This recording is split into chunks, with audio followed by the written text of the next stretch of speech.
This lecture will examine the Russian domain through its environment and physical geography, population and settlement patterns, cultural diversity and cohesion, geopolitical framework, and economic and social development. More specifically, 1. Explain the close connection among latitude, regional climates, and agricultural production in Russia.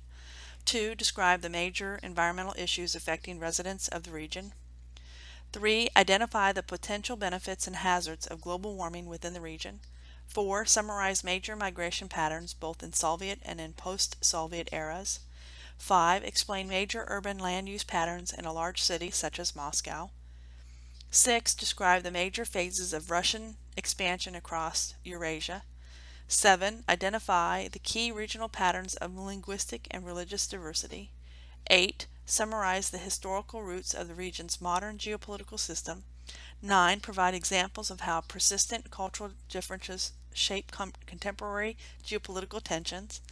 10. Identify key ways in which natural resources, including energy, have shaped economic development in the region. And 11. Describe the key factors of Soviet-era economy and list major changes that have shaped the region's economy since the fall of the Soviet Union in 1991.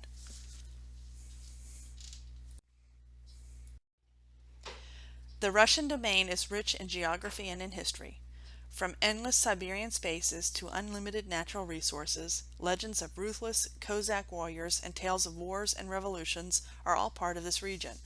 Natives of the Ukrainian and Russian steppe, the highly mobile Cossacks, played a pivotal role in aiding Russian expansion into Siberia during the 16th century. Many modern descendants, as shown in the photo, retain their skills of horsemanship and are proud of their distinctive ethnic heritage. This region has experienced rapid political and economic change with the fall of the Soviet Union in 1991. Initially, this breakdown produced economic collapse and decline in living standards and political instability throughout the region. After 2000, however, strong and increasingly centralized leadership within Russia set the region on a different course. Russia, rich in natural resources, began producing oil, which in turn improved the economy. There has been great promise with the current President Vladimir Putin with his strong leadership and drive for economic growth, but that has been in question lately for several reasons. 1. The economic growth concentrated mainly in cities and rural areas are still mired in poverty. 2. He has a strong desire for more centralized political control inside the country, whereas many of the democratic reforms after the collapse are now being eroded. And 3. He has a close relationship with the country's oligarchs, a small group of wealthy, very private businessmen who control, along with organized crime, important aspects of the Russian economy. With the breakup of the Soviet Union, all the countries who were once part of now had to forge ahead as individual states and create new global relationships with the rest of the world. However, Russia continues to have a persistent influence in these culturally and ethnically diverse independent states due to the past economic and political ties. With a population of almost 1 million people, the Moldovan capital and Chisinau is the most economically affluent part of the small Eastern European nation. Its landscape, as shown in the photo at the bottom, still reflects the influence of Soviet-era planning and urban design. Russia and its neighboring states of Belarus, Ukraine, Moldova, Georgia, and Armenia make up a dynamic and unpredictable world region. Sprawling from the Baltic Sea to the Pacific Ocean, the region includes huge industrial centers, vast farmlands, and almost empty stretches of tundra. The region's northern latitude and large landmass produce dominant continental climates. Note the large seasonal ranges in temperature. Farming is limited by short growing seasons across the region. Aridity imposes limits elsewhere, especially across the southern Russian interior. Small zones of mild climate are found on the warming shores of the Black Sea in the far southwest corner of the region, producing subtropical conditions in Georgia. The tundra is cold and windy with scant amount of rainfall year-round.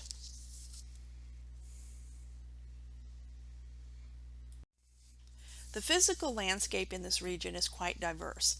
This region is spread out from west to east and includes the European West, the Ural Mountains in Siberia, the Russian Far East, and the Caucasus and Transcaucasus area. In the European West, different river systems, all now linked by canals, flow into four separate drainage areas, which provides a geographical advantage over the other areas. North of Moscow and St. Petersburg, poor soils such as the very acidic Podzol soils and cold temperatures severely limit farming, and boreal forests shown in the photo at the top have been extensively logged. The southern portion of the western region is dominated by grasslands and fertile Chernozem soils, which have proven valuable for commercial wheat, corn, and sugar beet cultivation and for commercial meat production. The Ural Mountains slice down Russia almost in the middle from north to south and separates European Russia to the east and Siberia on the west side. The Urals are important for Russia due to the fact that they contain valuable mineral resources. North Siberian tundra region, on the other hand, is almost lifeless with little vegetation and permafrost. Permafrost is a cold temperature condition of unstable, seasonally frozen ground that limits the growth of vegetation. South of the tundra is the Russian taiga, or coniferous forest zone, which dominates a large portion of the Russian interior. The Russian Far East includes areas like Kamchatka Peninsula as shown in the photo, and features longer growing seasons and milder climates than those found in the west and north. The Kamchatka Peninsula offers many spectacular natural settings, as well as a habitat for a variety of Pacific salmon. Between the taiga and the eastern edge, you can find a mixture of conifers and Asian hardwoods along with reindeer, Siberian tigers, and leopards. The Caucasus and the Transcaucasus Mountains can be found in European Russia's extreme south, Georgia and Armenia. The Caucasus Mountains prevent easy movement across the culturally diverse and politically contested borderlands between Russia and Georgia. Farther south lie Transcaucasia and the distinctive natural setting of Georgia and Armenia. The moderating influences of the Black Sea and a more southern latitude produce a small zone of humid subtropical agriculture in Georgia, like subtropical fruits such as grapes, vegetables, flowers, and wine. Harsh climate and poor soils combine to limit agriculture across much of Russian domain. Better farmlands are found in Ukraine and in eastern Russia south of Moscow. Portions of southern Siberia support wheat production, but yield marginal results. In the Russian Far East, warmer climates and better soils translate into higher agricultural productivity. Varied environmental hazards have left a devastating legacy across the region. The landscape has been littered with nuclear waste, heavy metals, and air pollution. Fouled lakes and rivers pose additional problems in many localities. Present economic difficulties and political uncertainties only add to the costly challenge of improving the region's environmental quality in the 21st century. One of the world's worst nuclear accidents at Chernobyl left a deadly legacy that will persist within the region for generations. The sprawling facilities of the Norilsk nickel plant, as shown in the photo, dominate this portion of the city of Norilsk. Extensive air and water pollution are undesirable consequences of this industrial operation. Given its latitude and continental climates, the Russian domain is often cited as a world region that would benefit from a warmer global climate. Some economic benefits would include agricultural expansion farther north, lower costs for energy and mineral development in Arctic settings, better commercial fishing with the melting of sea ice, better navigation, especially along the northern sea route along the Siberian coast, more high-latitude commerce, and more ice-free days in northern Russian ports. On the other hand, some of the potential hazards that come with warmer climates are hotter summers, which increase the risk of wildfire, change sensitive Arctic and subarctic ecosystems, wildlife, and indigenous human populations in the northern settings. Also, rising sea levels would hit low-level areas of the Black and Baltic Seas particularly hard. The largest potential change within the region relates to the thawing of the Siberian permafrost. With the thawing, major changes would occur in topography, such as mud flows and erosion, water drainage. Wildlife would need to adjust in order to survive, and human infrastructure will require substantial modification. Probably the most damaging impact of warming temperatures would be the massive release of carbon from thawing permafrost. The soils frozen in permafrost contain large amounts of organic material that decompose quickly when thawed and therefore releasing carbon.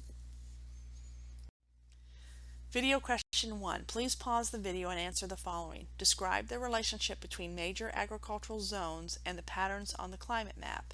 In your own words, using the text as a guide, be thorough and specific with your answer.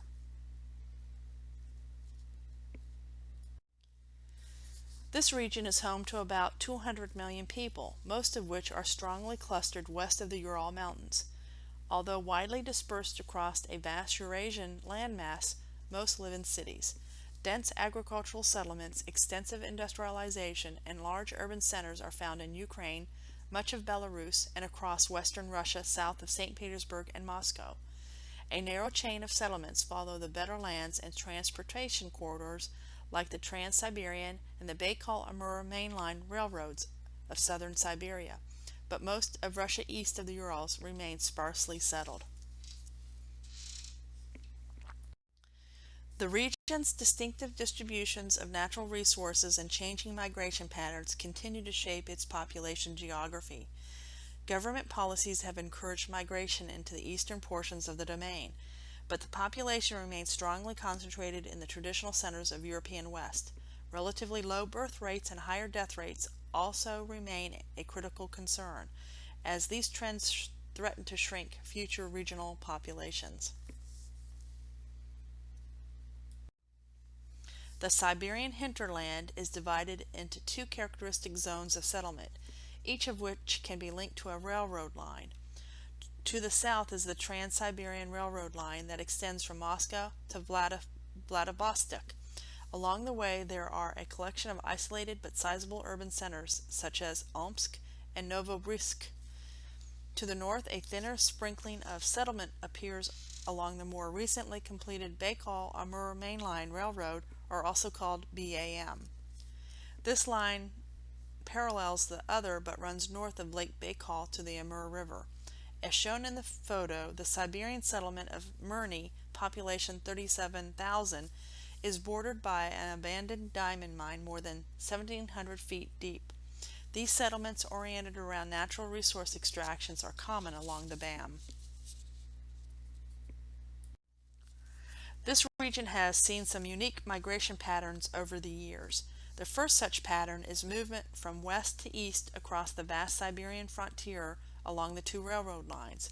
Historically, they moved for economic opportunity, just like the migration in the United States from east to west, but also for greater political freedom from the Tsars, or rulers who dominated politics during the pre-1917 Russian Empire. Russians have also moved for political reasons, either voluntary or forced. Russia saw the advantage of its people move east to, number one, fill the empty spaces, and two, also mine the natural resources that were in abundance in the east. People under this circumstance moved voluntarily for economic opportunity in the resource-rich interior. On the other hand, the Stalin regime was particularly noted for its forced migration into a system of labor camps in Siberia for dissidents and troublemakers, called the infamous Gulag Archipelago, after a novel written about these camps. In addition, during the Soviet Union time frame, Russians were given economic and political incentives to move to non-Russian portions of the Soviet Union, such as Ukraine and Belarus. This policy of resettling Russians into non-Russian portions was called Russification.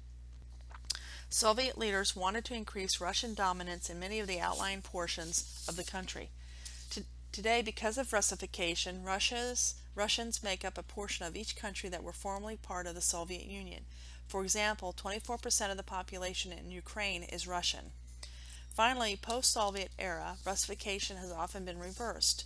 Several of the newly independent non-Russian countries imposed rigid language and citizenship requirements, which encouraged many Russian residents to leave.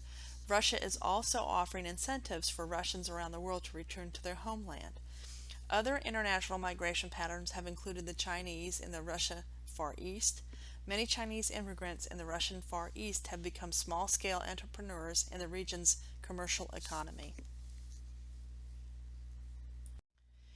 Recent events are encouraging to the return of ethnic Russians from former Soviet republics, while other Russians are immigrating from the domain for economic, cultural, and political reasons. Within Russia, both political and economic forces are also at work, encouraging people to be on this activity. Both inflow and outflow is centered in Moscow. During the Soviet era, planners encouraged urbanization and cities grew accordingly to strict governmental plans. Some were for administrative purposes and others were specialized industrial cities that specialized in mining and metals, especially in the southern Urals, which mushroomed into major urban centers.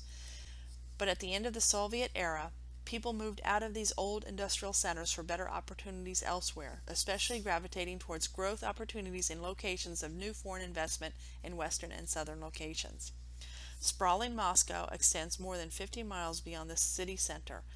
The city is home to more than 11.5 million people, and the relative strength of its urban economy continues to attract migrants from elsewhere in the country, thus putting more pressure on its infrastructure.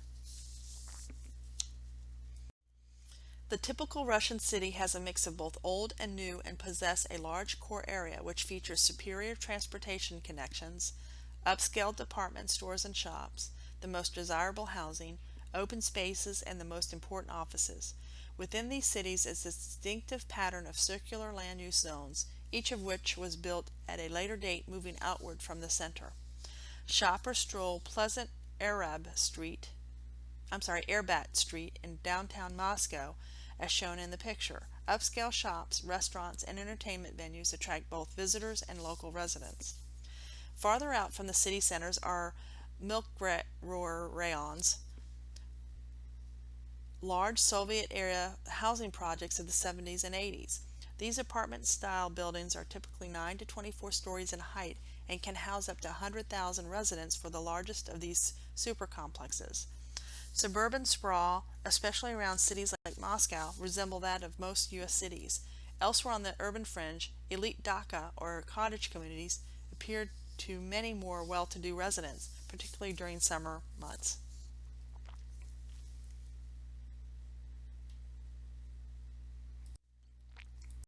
Since 2005, the Russian government has identified population loss as a key issue of national importance, and predictions of future Russian population look grim. These two population pyramids provide a recent glimpse in 2013 as well as predicted patterns in 2050 of Russia's population structure. Present trends suggest that Russia's population will continue to age, with relatively fewer young people supporting a relatively larger elderly population. The government, therefore, has pushed for a long-term program aimed at raising birth rates with incentives, such as mothers with multiple children would receive cash payments, extended maternity leave, and extensive daycare subsidies. Video question number 2. Please pause the video and answer the following. Compare and contrast historical and current migration patterns for this region. List at least 3 examples of each historical and current patterns. In your own words, using the text as a guide, be thorough and specific with your answer.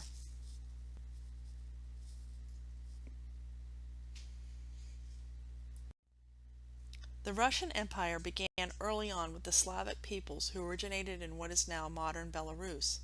They began migrating eastward towards Moscow about 2,000 years ago. Slavic political power grew by 900 as Slavs intermarried with Swedes known as the Varangians or Rus.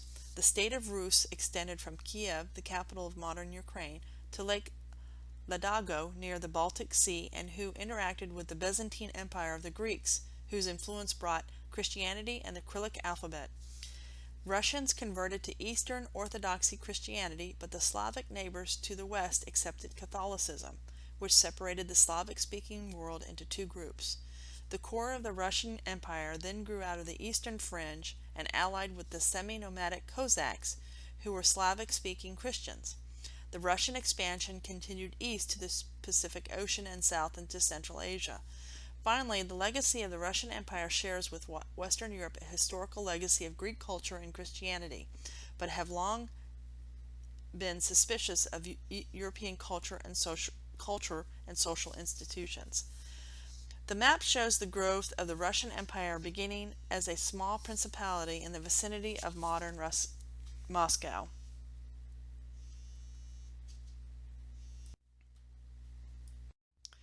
Slavic Russians dominate the region, although many linguistic minorities are present. Siberia's diverse native peoples add cultural variety in the area. To the southwest, the Caucasus Mountains and the lands beyond contain the region's most complex linguistic geography. Ukrainians and Belarusians, while sharing a Slavic heritage with their Russian neighbors, add further variety in the west. To look at the languages more deeply, many complex patterns exist in this region. For example, the map on the left shows the Russian language in the Ukraine. Both eastern Ukraine and the Crimean Peninsula retain large numbers of Russian speakers, a function of long cultural and political ties that continue to complicate Ukraine's contemporary human geography. The map on the right shows the complicated mosaic of the Caucasus region with a mix of Caucasian, Indo-European, and Altaic languages. Persistent political problems have erupted periodically in the region as local populations struggle for more autonomy. Recent examples include the independence movements in Chechnya and nearby Dagestan in southern Russia. The photo shows Evenki children, one of Russia's indigenous population who speak an Altaic language. The Evenki, whose traditional territory covers a large portion of central and eastern Siberia. At home in the taiga, traditional Evenki hunted animals such as elk and wild reindeer and raised livestock. Many of these Siberian peoples have seen their traditional ways challenged by the pressures of rustification, just as indigenous peoples elsewhere in the world have been subjected to similar pressures of cultural and political assimilation. Unfortunately, other common traits seen within such settings are low levels of education, high rates of alcoholism, and widespread poverty.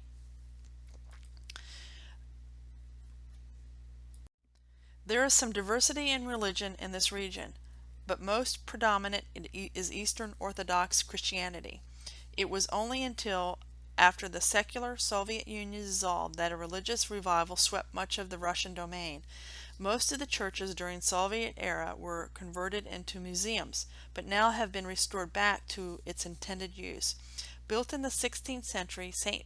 Basil's Cathedral, shown in the photo at the right, on the right, is a famous Moscow landmark on Red Square, which remains a symbol of Russian culture and of the enduring power of the Russian Orthodox Church.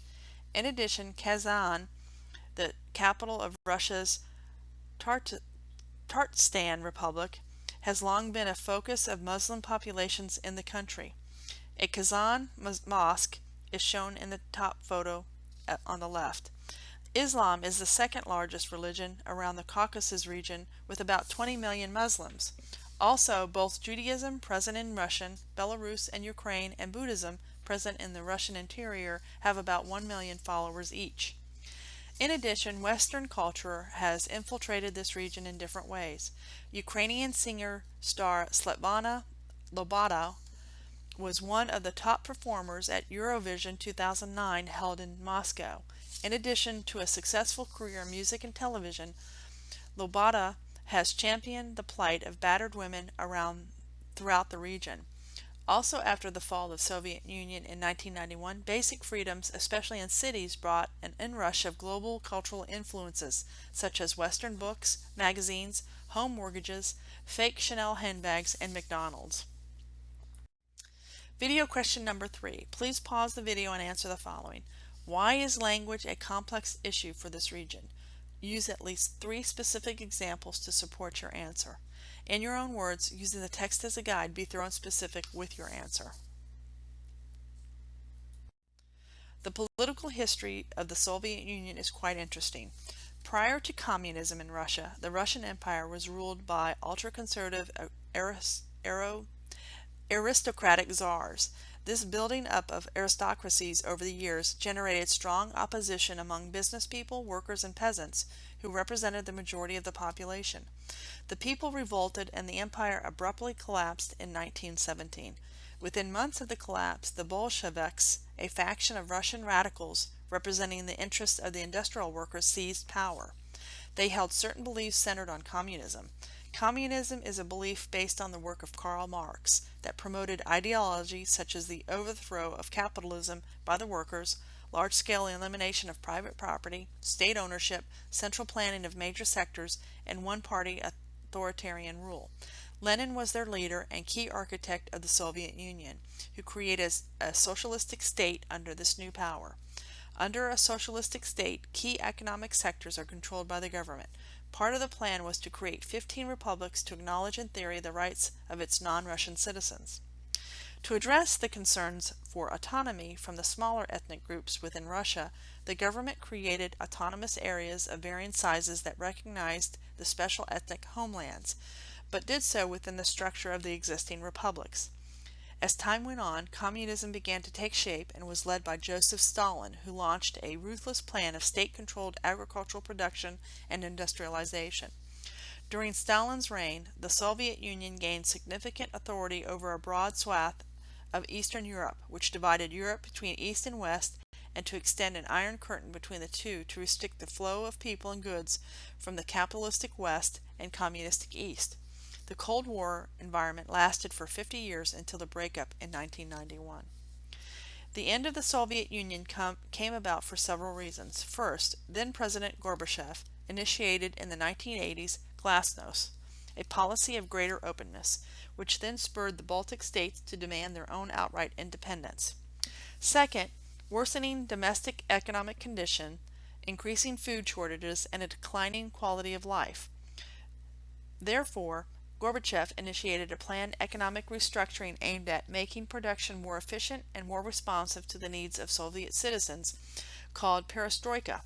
However, this was not enough, and Gorbachev lost political power and clout, and reform-minded Boris Yeltsin was elected as head of the Russian Republic in 1991. By December of that year, all 15 republics became independent and the Soviet Union dissolved. As the Soviet Union disintegrated, the former republics became politically independent states and now form an uneasy ring of satellite nations around Russia, as shown on the map. The Russian Federation Treaty of 1992 created a new internal political framework that acknowledged many of the country's ethnic minorities. Recently, however, Russian authorities have moved to centralize power and limit regional dissent. Russia's relations with several nearby states remain strained. Please note some of the political tensions that are present in the region as shown in the map.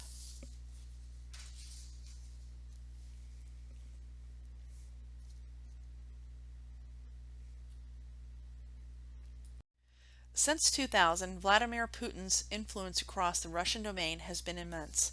Within Russia, Putin, shown in the photo on the left, as both president and prime minister, has managed to an impressive economic recovery while limiting civil liberties. Beyond Russia, Putin has reestablished the region's geopolitical presence on the global stage. Putin also authorized large new investments in the southern Russian city of Sochi to guarantee the success of the 2014 Winter Olympics, as shown in the photo on the right. Post-Soviet Russia and the nearby independent republics have radically rearranged their political relationships since the collapse of the Soviet Union in 1991. For a time, it seemed that a looser political union of most of the former republics, called the Commonwealth of Independent States, or CIS, would emerge from the ruins of the Soviet Union. But however, the CIS has developed into little more than a forum for discussion without real economic or political power. And independence began to take shape with the former Soviet republics. Denuclearization was initiated during the 1990s, in which nuclear weapons were returned to Russia from outlying republics such as Kazakhstan, Ukraine, and Belarus, and dismantled. However, Russia continues to maintain military presence in many former republics such as Ukraine's Crimean region, but recent tensions in that area have caused doubts of cooperation between the two states. The peninsula has been contested real estate within Russian domain for centuries. Some Ukrainians want them to leave, but many ethnic Russians living in the area like Russian military presence there for protection of long-term interests. The remaining republics, except for Belarus, would like to see less Russian interference in their affairs. Belarus seems to be only Russia's ally at the moment. However, Russia's relationship is less predictable with Ukraine. Ukraine remains highly dependent on Russian energy supplies, and pipelines to Central and Western Europe pass through Ukraine.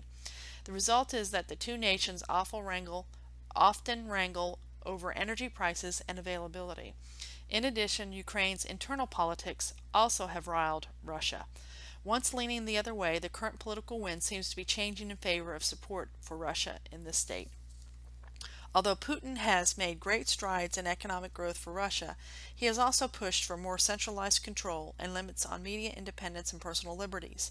These tactics have angered many and have created many anti-Putin protests. One in particular involved an all-female punk band called the Pussy Riot, who protested and went to jail following an appearance in a prominent Russian Orthodox church and sang a song protesting President Putin's rule, as shown in the photo.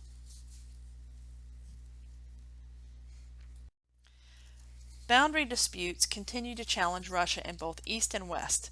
In the East, China has never fully accepted the boundary set by the Russian Empire in 1858, and Japan demands the return of the Kuril Islands, which were seized by the Russians at the end of World War II.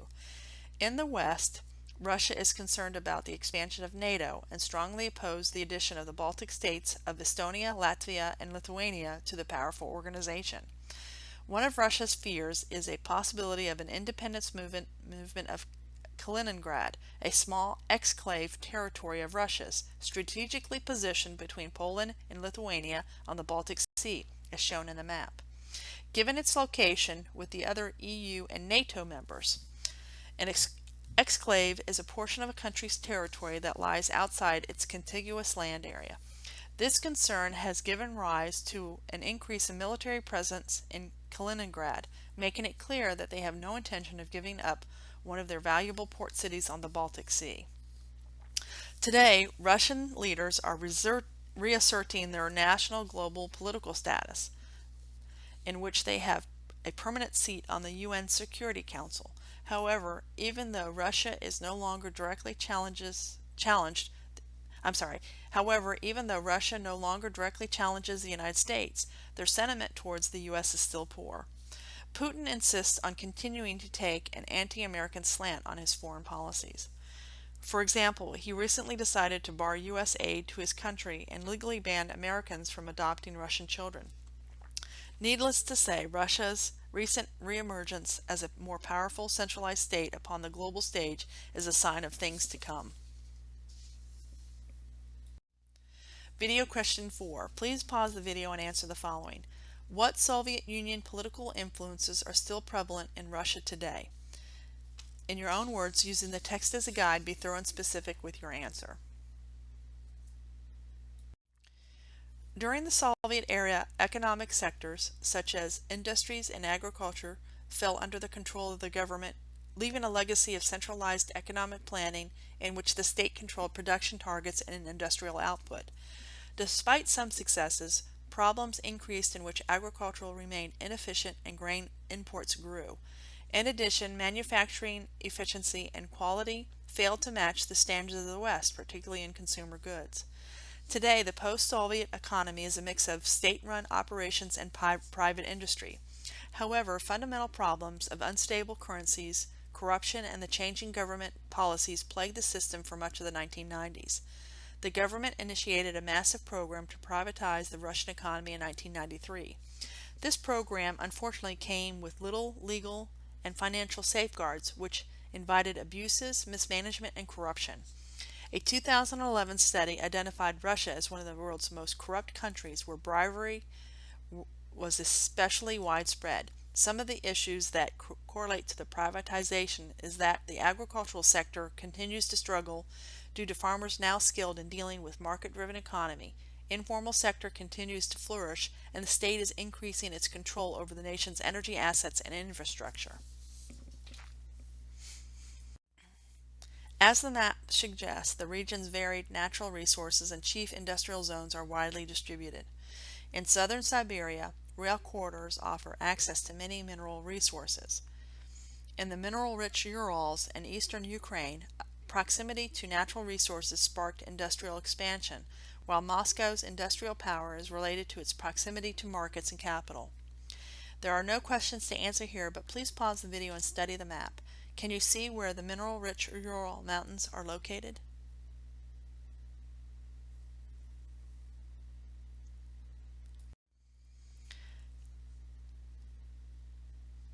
Healthcare is a major problem within the region. People in some portions of the Russian domain survive on less than $500 per year for healthcare, compared with much higher expenditures in much of the rest of the developed world. Alcohol consumption remains highest in Russia, where it has been targeted as a key social problem by politicians and healthcare experts. Alcohol use in Russia remains far above the global average. This region has many women-related challenges. Women usually earn substantially less money performing the same work as men and underrepresented in positions of corporate and political power. Domestic violence is also of high concern, with beatings and rape common. In addition, human trafficking, a practice in which women are lured or abducted into prostitution, is also a widespread problem. The photo shows a feminine protest.